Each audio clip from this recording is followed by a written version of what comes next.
De vuelta en Negocios Televisión, hablando largo y tendido de los ETFs, un producto que cada vez cuenta con más aceptación, que se acerca a nuevos tipos de público y que cuenta con algunos argumentos a favor, como las tecnologías disruptivas, como la entrada en vigor de nuevos productos, de nuevos activos, porque esto es un universo muy amplio, que se puede adoptar cualquier tipo de estrategias con las ventajas de un fondo cotizado. A partir de ahora, más allá de desvelarles estrategias, tácticas a largo y tendido sobre ETFs, vamos a hacer una nueva mesa para hablar de las perspectivas de este 2025, en el que ha habido mucho ruido, pero en el que la industria de gestión de activos ha tenido que saber separar. Seguro que ha sido un año muy complejo. Recuerden la irrupción de DeepSeek, el debate sobre la sostenibilidad y la eficiencia de los centros de datos de inteligencia artificial, presión para los bancos centrales para bajar tipos de interés, por no hablar del plato fuerte, los aranceles, el peso que ha tenido sobre los inversores, sobre las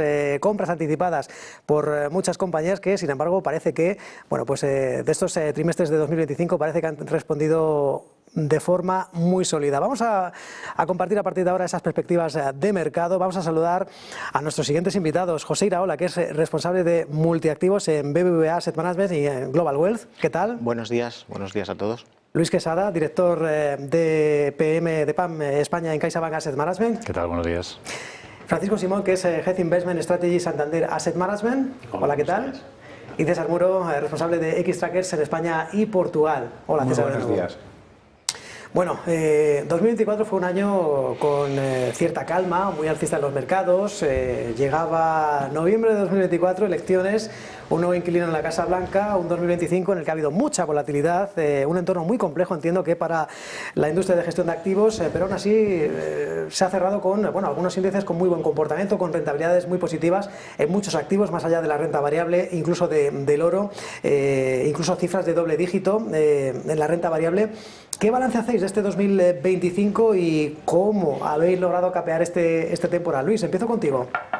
Pues en principio para nosotros 2025 ha sido una continuación un poco de noviembre, diciembre de 2024, en el que tenemos las elecciones en noviembre, y la verdad es que hemos ido principalmente reduciendo los activos en americanos, ¿no? En dólares, ¿no? Para nosotros nos preocupaba bastante el dólar, nuestras carteras tenían bastante dólares en su momento, y hemos ido reduciendo sobre todo renta variable muy paulatino, muy despacio, pero sí que hemos ido reduciendo renta variable americana en favor de Europa y sobre todo de emergentes, que nos parece una geografía a tener muy en cuenta para este año y para el año que viene.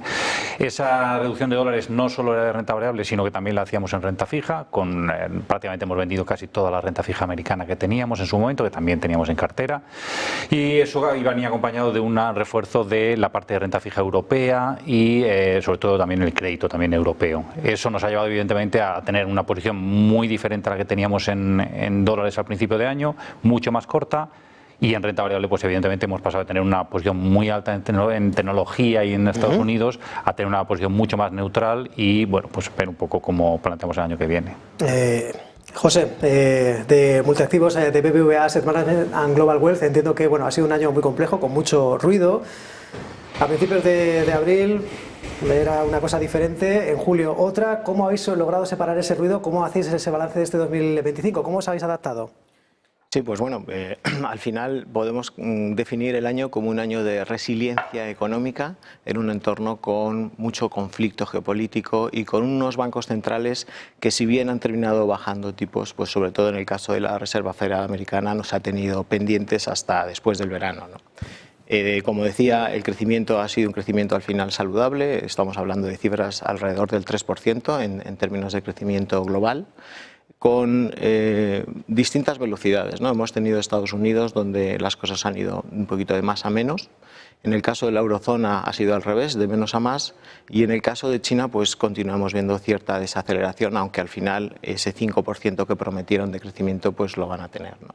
En cuanto a inflación, también hemos visto cómo de alguna forma pues sigue siendo un poquito pegajosa en algunas zonas, como en el caso de Estados Unidos, debido a temas muy específicos como los alquileres o los aranceles. Y en cuanto a política monetaria, como decíamos, pues al final hemos tenido un Banco Central Europeo que ha bajado los tipos hasta el 2% y una Reserva Federal que ya ha comenzado un poquito una senda de bajadas, ¿no?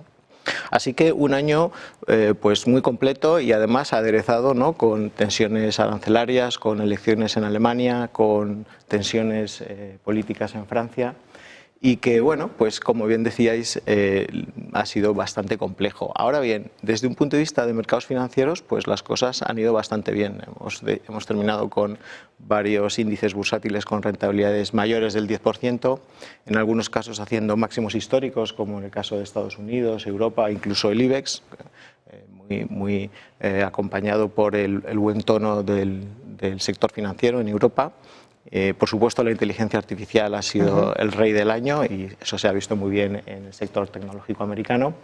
Y luego en renta fija pues también han ido muy bien las cosas. Hemos tenido comportamientos positivos en deuda soberana, en crédito y sobre todo, como decía Luis, en activos emergentes, ¿no?, de deuda emergente, que han sido también un poco la estrella del año en un entorno donde quizás no hay que olvidarse de esa fuerte depreciación del dólar frente a casi todas las divisas y en concreto contra el euro de un 10%, y en materias primas destacando, por supuesto, metales preciosos con subidas muy importantes del oro y la plata. Para nosotros el balance del año es positivo. Hemos tenido volatilidad, pero las rentabilidades que vamos a entregar a nuestros clientes pues son positivas y además destacaríamos tres temas fundamentalmente, ¿no?, en cuanto a gestión. En primer lugar, el haber estado por encima del rango medio en bolsa, en exposición bursátil durante prácticamente todo el año, salvo puntualmente en el segundo trimestre por la incertidumbre tan fuerte que comentabas de las tarifas. En segundo lugar, también esas posiciones constructivas en renta fija, donde de alguna forma pues sobre todo las posiciones en crédito y en deuda emergente nos han ayudado, y en tercer lugar pues esas carteras que han podido tener oro pues también han visto un comportamiento muy positivo, ¿no? En el lado quizás negativo creo que es obligatorio destacar la depreciación del dólar, que ha tenido un impacto importante en todas las carteras y sobre todo en aquellos perfiles que tienen mucha bolsa global, ¿no?, donde por un lado, como sabéis, pues el dólar pesa, o la bolsa americana pesa entre un 65 y un 70%, y con esa depreciación del 10% pues así ha tenido un impacto en las rentabilidades, ¿no? Así que en conclusión creo que un año positivo, pero en un entorno con bastante volatilidad. Francisco, un año con mucho ruido, con motivos de sobra conocidos por todos, pero finalmente, bueno, pues despejándose la incertidumbre o acotándose en gran medida. Esto es, sí, teníamos un 2025, que en principio la duda era cómo Trump iba a aplicar sus políticas y el efecto que iban a tener en un ciclo económico que se extendía, ¿no?, con esa normalización de las políticas monetarias, que iban a ir hacia un terreno mucho más acomodaticio y que iba pues a hacer posible que el ciclo económico a nivel global pues se expandiera, ¿no? Y llegó pues la bomba arancelaria y esto supuso un incremento de incertidumbre que los mercados pues acusaron pues hasta que pudieron un poquito el pico y esa reducción paulatina de la incertidumbre, ¿no? Y ya el ciclo continúa. Nosotros la clave de 2025 es que a pesar de estos aranceles en la economía americana el ciclo global continúa y entonces es favorable para los activos de riesgo, tanto la parte de renta variable como la parte de renta fija de crédito, ¿no? Y especialmente aquellos que tienen más sensibilidad pues al ciclo económico y la estrategia de carry, ¿no?, carry elevado, ¿no? Y es la estrategia principal en la que hemos descansado nuestras carteras este año, el crédito, con puntualmente pues, esa exposición de renta variable que ha ido fluctuando en función de la incertidumbre de los mercados y la visibilidad que teníamos sobre los riesgos, ¿no? Ya en la última parte del año estamos mucho más constructivos en la parte de renta variable, sobre todo de cara a 2026, donde vemos ese recorrido adicional con generación de beneficios más saludable, más amplia, no solo concentrada en el sector tecnología, no centrada solo exclusivamente en la parte de Estados Unidos, sino ya más teniéndolo de forma más global, ¿no? Algo más saludable, que es algo que también ha estado preocupando mucho este año, ¿no? Se decía, ya, pero es que los mercados están subiendo, pero no lo están haciendo de una forma muy sana, ¿no? Lo están haciendo de una forma muy concentrada. Y teníamos la parte de tecnología, sector financiero en Europa, que lo ha hecho muy bien, con esos vientos de cola que tenía pues, con tipos más altos, un ciclo económico que se estaba extendiendo y que creemos que todavía tiene recorrido. Bueno, un 2025 con muchos desafíos. César, una lectura pormenorizada y sin embargo concentrada de todo lo que ha dado de sí este 2025. Vamos a intentar acotar un poco más. Hemos tenido ganadores y perdedores en este 2025. ¿Hay alguna correlación con los flujos de capital que han entrado o salido en los ETFs? Sí, nosotros desde el punto de vista de ETFs hay veces siempre nos hacemos esa pregunta, ¿qué es antes, el huevo o la gallina? ¿Entra el dinero en un tipo de activo y luego sube el mercado o es al revés? Es complicado, hay diferentes estudios, pero sí que un poco la tesis de que soporta ese comportamiento, podríamos decir que sí que tiene una correlación elevada. El gran ganador este año ha sido el oro y el oro ha entrado bastante dinero. Bastante dinero, hablamos de casi una quinta parte de los activos que había han entrado nuevos. Otro gran ganador este año, desde nuestro punto de vista, es mercados, aunque eran muy pequeños, muy olvidados, es deuda emergente local, donde ha entrado dinero incluso como estrategias que comentaba el carry. Todo el mundo habla como un poco de la renta fija, donde puedo tener un poquito más de rentabilidad, pues el más destacado o más relevante ha sido high yield y es verdad que ha tenido más rentabilidad que el resto y ha sido un periodo un poco menos convulso.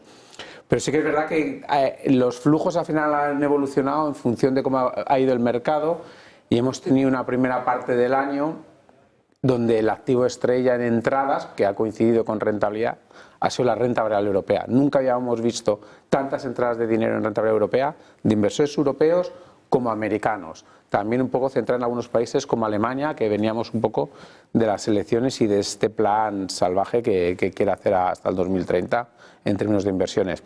Y ahí ha ido muy acompañados esos flujos. Y lo contrario con Estados Unidos, ha ido mal la primera parte y hemos visto ya pues todo un poco mucho mayor interés, compañías más tecnológicas, índices más tecnológicos, pero en términos de renta variable, que siempre suele ser un poco el activo estrella, donde hemos visto más entradas en renta variable, incluso más que en renta variable europea en términos representativos o porcentuales, es en renta variable global.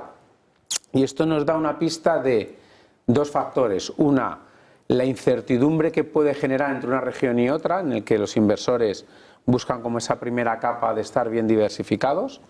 Dos, la participación un poco del inversor minorista, en el que tiene muchísima predilección por inversión en renta variable global, muy diversificado, tener 1.300 acciones.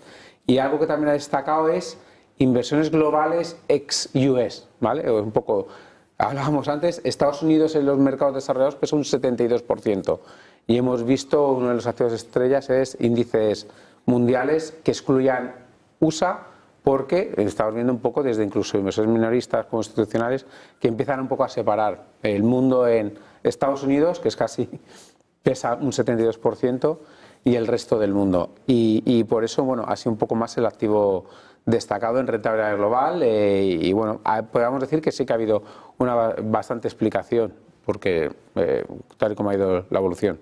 2025 marcado por las tarifas de Donald Trump, con aquel día de la liberación. Antes llegó esa irrupción de la China DeepSeek que trasladó una reflexión muy profunda sobre la inteligencia artificial, sobre esa eficiencia. Ahora ha vuelto a alimentarse ese debate dentro de las compañías de inteligencia artificial en torno a todas esas inversiones, todo ese CAPEX, si se traducirá en retornos, en beneficios a futuro, y parece que el mercado un tanto impaciente con que se logre monetizar, ¿no?, esas inversiones en centros de datos.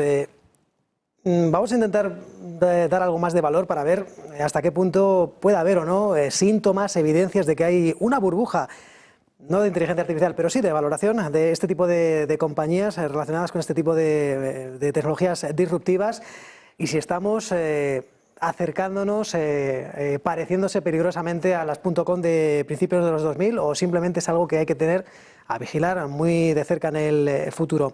José, de BBVA, ¿cómo lo ves? ¿Crees que te estamos acercándonos a esa crisis de las .com, rentabilidades muy exigentes pero lejos de los múltiplos que se veían hace 25 años?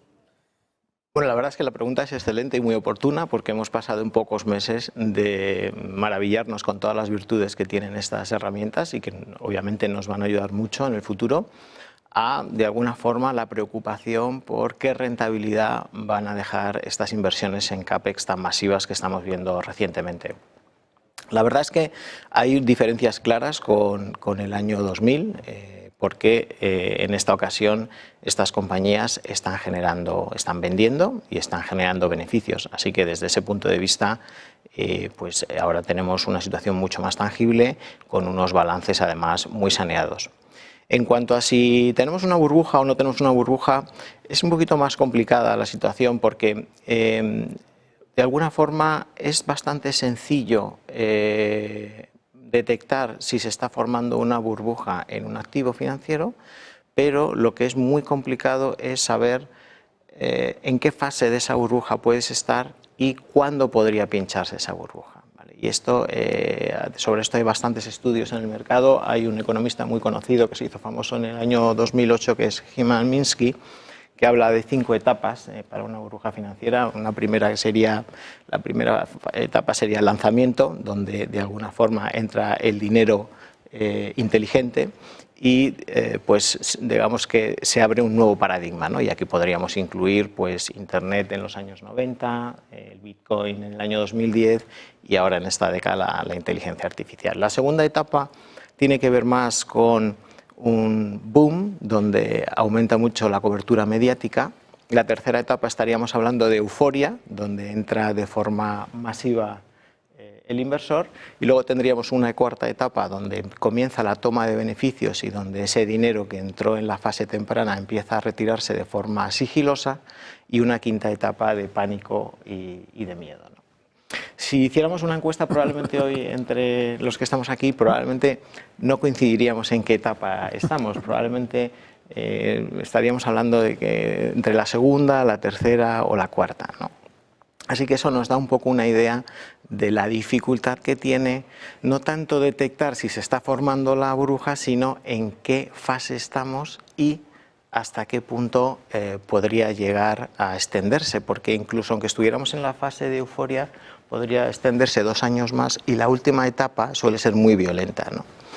Ahora, respondiendo a tu pregunta, por acotar un poco la situación, nosotros pensamos que a corto plazo pues no hay una burbuja, que en esta ocasión la temática está fundamentada en beneficios y en temas tangibles, y que de momento pues no estaríamos en esas fases peligrosas, ¿no?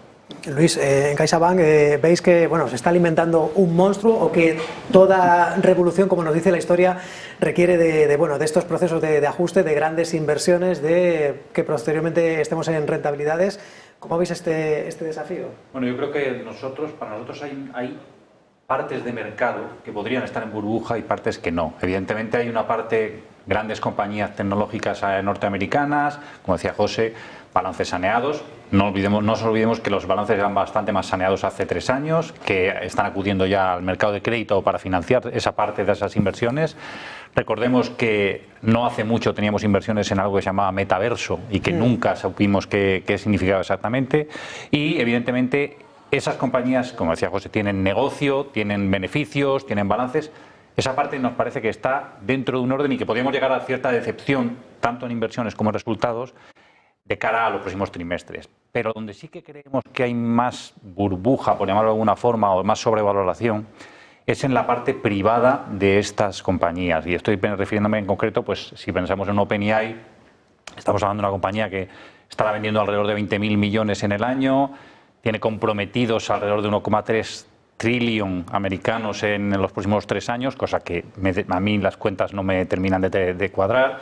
Estamos hablando de financiaciones circulares entre proveedores, clientes, etcétera, etcétera, cosas que sí que nos recuerdan bastante a la burbuja 2001. Y luego tenemos sobre todo también una situación en la que no vemos beneficios y sobre todo no vemos las barreras de entradas que defiendan la rentabilidad de un negocio como el de OpenAI. Tenemos esta semana pasada ha salido Gemini 3. Gemini 3 parece que es un modelo bastante mejor que cualquiera que tiene ChatGPT ahora mismo. Eso significa que ChatGPT ya no es tan bueno. Que nos encontramos con un inversor como puede ser SoftBank en Japón, que ha caído un 40% en los últimos meses solo pensando en que, bueno, pues cómo defiende OpenAI su negocio cuando no parece que sea tan, no iba a decir difícil, porque evidentemente es difícil, porque nosotros no eso. Pero sí que es verdad que nos parece un sector con mucha competencia. ¿vale? Entonces, bueno, pues sí que creemos que ahí en esa parte de sectores, mercados privados, sí que puede haber cierta burbuja. Francisco, entiendo que vamos hacia, o tendremos que ir irremediablemente hacia una criba y por el camino, pues con todos estos cadáveres en la cuneta, pues esto a algunos le pueden llamar que se estalla la burbuja o no. ¿Vosotros cómo lo veis? Nosotros tenemos una visión positiva desde el punto de vista del enfoque que tenemos hacia tecnología en general y en concreto a la parte de inteligencia artificial. Lo englobamos dentro de lo que sería una fase más dentro de la cuarta revolución industrial, donde la tecnología es una parte transformacional de las economías hacia adelante. Y en este sentido ahora pues le está tocando a la inteligencia artificial, ¿no? Hemos tenido fases donde la digitalización era el foco, el Internet de las cosas. Y ahora creemos que la inteligencia artificial sí que ha venido para desarrollarse y tener esa fase de crecimiento, de inversión en ella y con la capacidad de mejorar la productividad de las economías, ¿no? Al final, toda la temática de inteligencia artificial es muy compleja, tiene muchas partes dentro de la cadena de valor y no puedes hacer una generalización, ¿no? Nosotros en general lo que vemos es que va a haber ganadores, va a haber perdedores, la importancia es verlo desde una forma informada, siguiendo los riesgos y de una forma también diversificada. Pero en sí mismo no se podría generalizar de que hay una burbuja. Nosotros lo que estamos viendo, también como comentaba José, es la generación de beneficios, está acompañando a los precios de las acciones al alza, ¿no? Y muchas de estas inversiones se están produciendo por las megacompañías que tienen unos balances saneados, que tienen esa capacidad de inversión y que tampoco están realizando inversiones a niveles que podríamos considerar que están en terreno poco razonable, ¿no?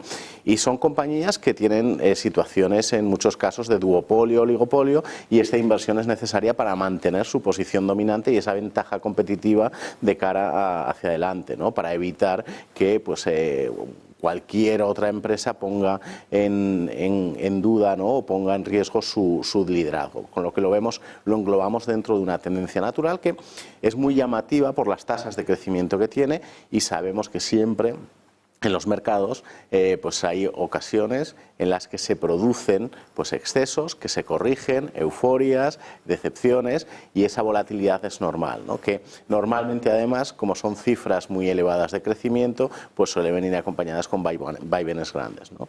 Importancia monitorizar los riesgos, entender muy bien la cadena de valor y poderlos monitorizar para evitar aquellos que en principio están tomando un camino menos saludable y ponernos en aquellos que en un principio pues veríamos como más sostenibles y con recorrido en el largo plazo.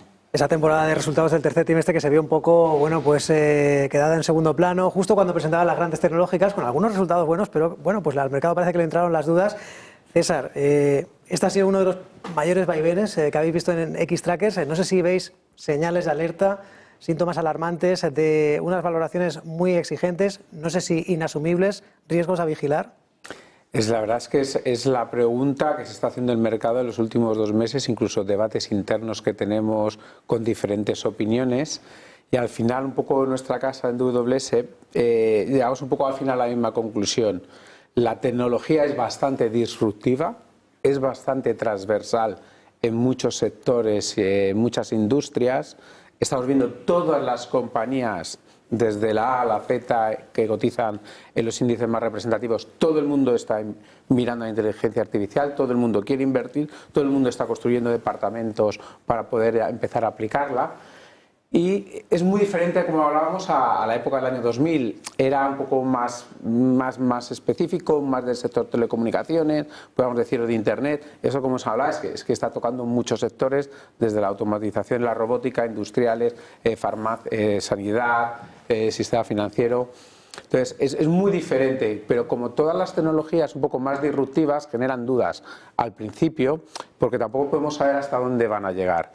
Y sí que coincidimos un poco con José, con José y también contigo, en el sentido de que habrá ganadores y perdedores.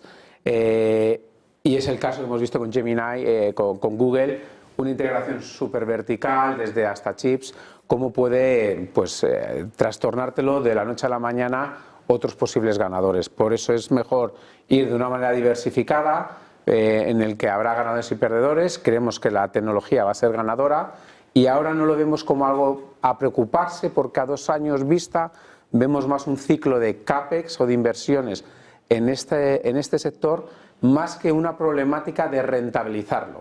O sea, esa rentabilidad que es la gran duda que se pueda sacar a futuro no toca ahora, será mucho más en otros años, en el tercer o cuarto año, cuando yo creo que el mercado se pueda un poco a empezar a preocupar, y de hecho nosotros vemos los beneficios de estas compañías incluso de aquí al 2030 a tasas del 18%, no en las Mac 10, no lo que decimos más que Mac 7, y no vemos que estemos en esa fase, y es verdad que hay estos vaivenes de euforia tal, vamos a tener recorridos mucho más amplios de 2-3 meses, luego alguna corrección y es algo normal, pero está aquí para quedarse y probablemente es una de las grandes revoluciones que de hecho estamos viendo, probablemente esa productividad venga, estamos viendo despidos, es lo que se ha anunciado recientemente, que bueno, la consultora Challenger, ¿no?, que decía, hayan hablado de 35.000 despidos en Estados Unidos específicos por ganancias de productividad con la inteligencia artificial.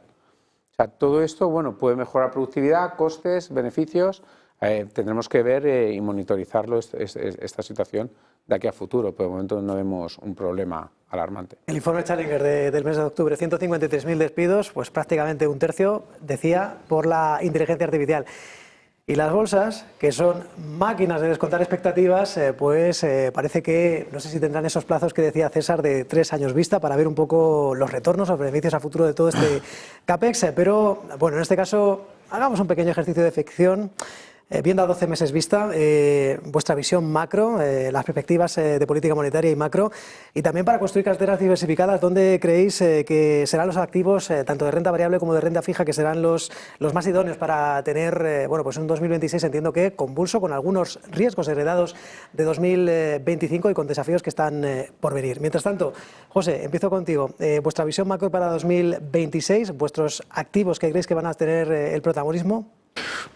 Pues nosotros pensamos que el 2026 puede ir de dos temas, ¿no? En primer lugar, cierta continuidad o estabilidad, y en ese sentido pensamos que ese crecimiento económico global que hemos visto en torno al 3% este año se puede mantener durante el año que viene, pero también es cierto que va a haber cierta desincronización, ¿no? Va a haber diferencias entre áreas geográficas, ya que pues de alguna forma, por ejemplo, en Europa esperamos crecimientos por encima del potencial, debido un poco a ese gasto público anunciado en Alemania.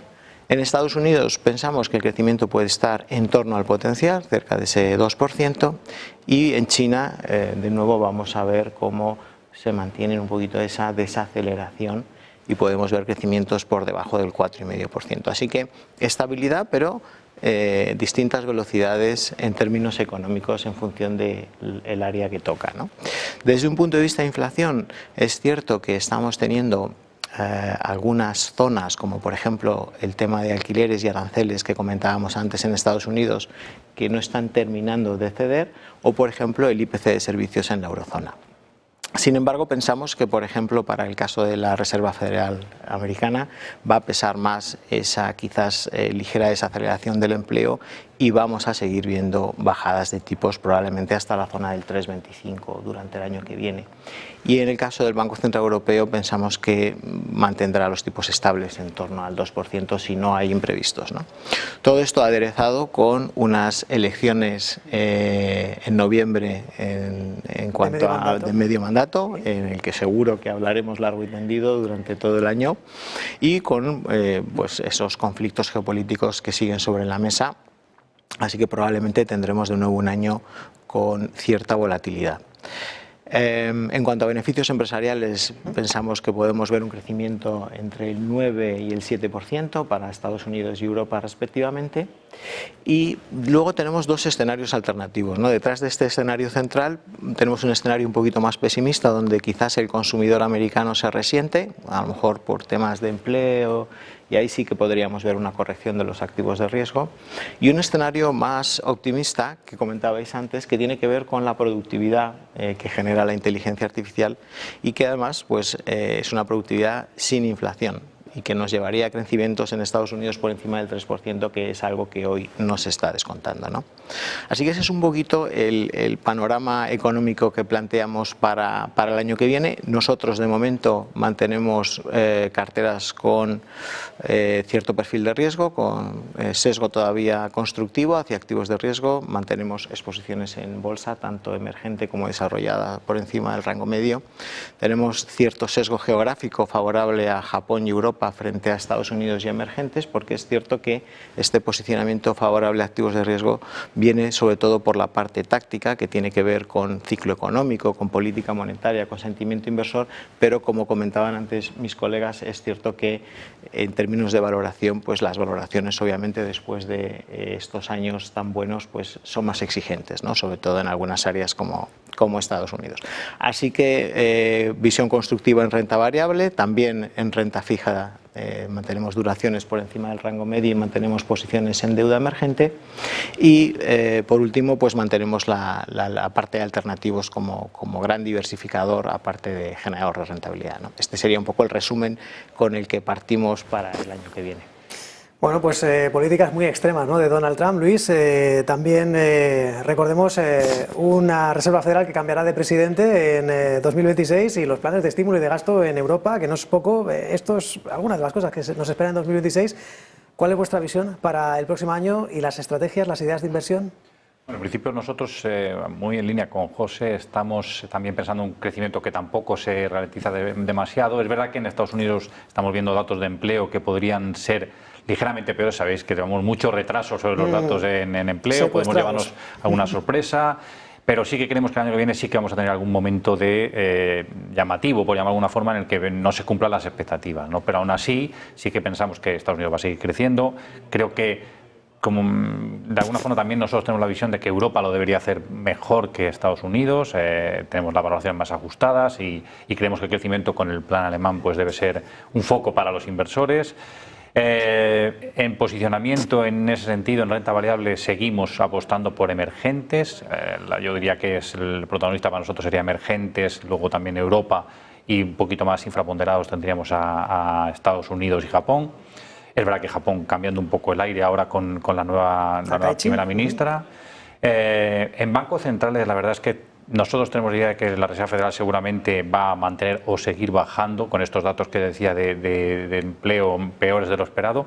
Y luego en Banco Central Europeo la verdad es que tenemos sensación de que tarde o temprano la inflación se va a moderar y nos vamos a encontrar con un Banco Central Europeo, con la Reserva Federal bajando tipos, que se va a encontrar con una situación en la que puede bajar tipos. No tiene hueco para bajar tipos y pues no descartamos alguna bajada de tipos en Europa, perdonad. Para eso y con eso estamos largos o relativamente largos de duración europea, crédito también europeo, pero sí que en Estados Unidos no queremos tener la inversión que os comentaba antes de renta fija. Y el dólar, bueno, pues nos preocupa. La verdad es que el dólar es el primer movimiento después de las elecciones, ¿no? Parece que Trump tiene la sensación o la intención de que se siga devaluando.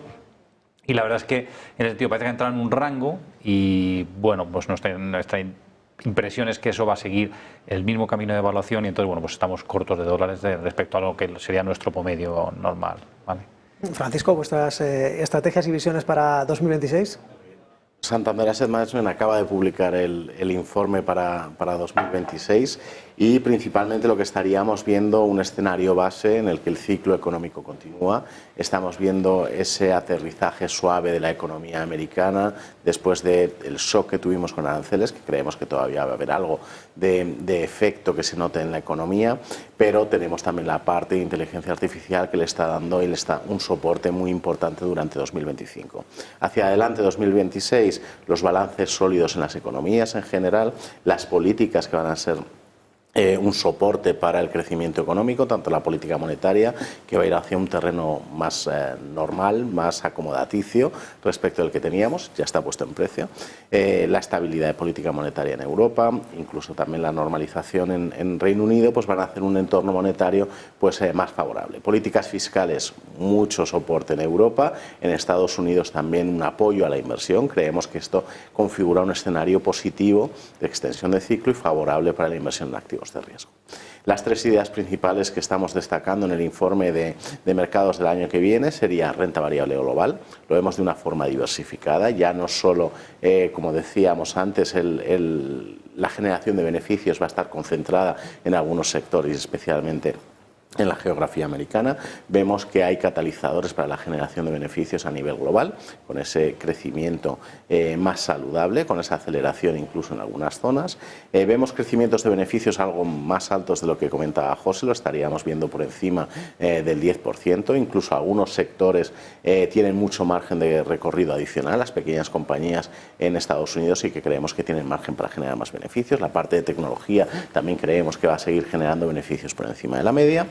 Y todo esto configura un escenario muy favorable para la renta variable. También vemos valor en la renta variable en Latinoamérica, tanto en la parte de Brasil como México. México, que creemos que va a ser un gran beneficiado de las políticas arancelarias de Estados Unidos, con un arancel medio significativamente inferior al del resto de los países a nivel global. Y también tenemos vientos de cola en otros países, con Chile, con temas políticos, con un cambio de gobierno que podía dar soporte a los activos de riesgo junto con el componente cíclico global.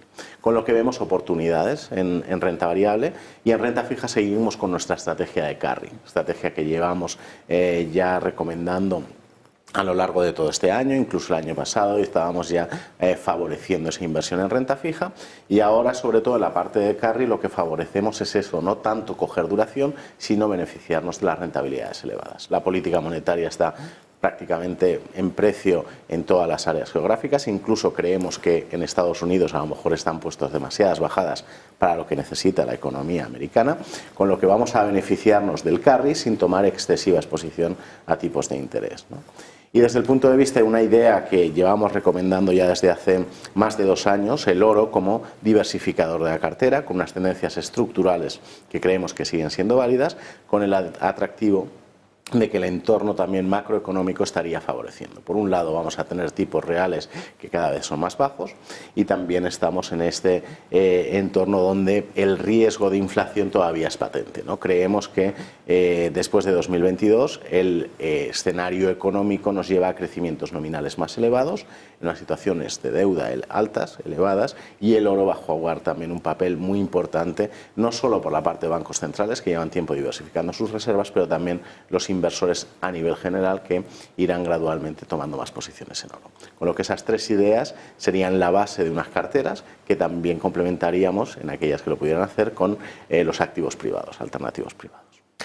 Muchos sectores, muchas regiones, muchos tramos, muchos activos. César, ¿cuáles son los vuestros, vuestras ideas es y vuestra visión? En muchas cosas coincidimos. Volviendo un poco a lo que ha dicho Fran, por ejemplo, el oro. El oro, la verdad, somos bastante optimistas otra vez. Hemos sido muy optimistas y estamos hablando que a 12 meses vista puede estar en 4.800 dólares la onza.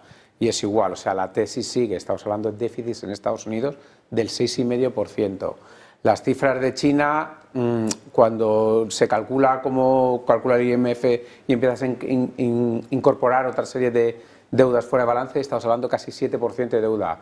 En Europa vamos a tener mucho estímulo fiscal e incremento también de la deuda. Creemos que esa tesis con tipos de interés reales muy negativos favorece al oro como activo, y luego, por no ser tampoco muy repetitivo, vemos un escenario muy poco probable que pueda frenar un poco la inercia que tienen los beneficios, el crecimiento que tienen las economías, porque hay bajadas de tipos de interés, que coincidimos un poco con BVA, de tres bajadas en Estados Unidos hasta el 3,25, y en Europa que se quede estable. Estímulo fiscal en Estados Unidos, no piensan reducir el déficit, va a seguir la máquina de gastar. En Europa tenemos Alemania, que va a ser un poco el gran estímulo fiscal, y todo eso un poco va a ayudar, vamos a tener un crecimiento potencial mucho más elevado. Y todos esos son factores que creemos que un poco los beneficios van a estar creciendo en Estados Unidos incluso cerca del 11% el próximo año. En Europa, que nos podamos, a ver si ya de verdad volvemos a no defraudar y estamos en 7-8% el próximo año. Y el entorno es muy favorable para la renta variable. Habrá vaivenes, tendremos ruido con el nuevo presidente de la Reserva Federal, si es más agresivo, menos, pero el camino de fondo a 12 meses vista es bastante positivo para activos de riesgo. Y luego la renta fija va a estar un poco muy estable, la inflación va a estar ahí pegajosa, no va a bajar y bueno, ahí creemos que alguna parte del mercado, como deuda emergente, en hard currency, puede tener algo de valor. Podemos ver a lo mejor alguna sorpresa en renta variable emergente el próximo año, pero somos un poco igual, a lo mejor la línea no tenemos una visión clara de ir más a Estados Unidos, sobreponderar más Japón emergente, sino oye, tener un poquito más el mercado global. Probablemente vamos a tener a lo mejor una sorpresa con Japón, con los planes de estímulo y el yen. Creemos que puede ser el yen el gran factor que te ayude a destacar Japón y que se aprecie porque viene de una buena caída. Entonces, es un poco ahí las pistas, pero no tenemos una convicción muy clara, porque también en países como China que necesitamos un poco ver una mejora sustancial para poder subir ese mercado emergente. Los retos, los desafíos de este ya a punto de llegar, 2026, con este especial, las perspectivas sobre la renta fija, la renta variable, también sobre los ETFs. Hablamos de ETFs en este especial, de la mano de Xtrackers y de Negocios Televisión. Como siempre, un placer. José Iraola, responsable de multiactivos de BBVA Asset Management and Global Wealth. Gracias. Muchas gracias a vosotros. Luis Quesada, director de PM, gestor de carteras discrecionales de España en CaixaBank Asset Management. Un placer. Muchas gracias a vosotros. Muchas gracias, Francisco Simón, Head Investment Strategy Santander Asset Management. Muchas gracias. Y César Muro, responsable de Xtrackers España y Portugal. Gracias. Muchas gracias. Todo. Hacemos ahora una pequeña parada y seguimos desvelándoles, más allá de estrategias, más allá de la visión macro y de estrategias de inversión, soluciones globales y el papel de los neobancos aquí en Negocios Televisión.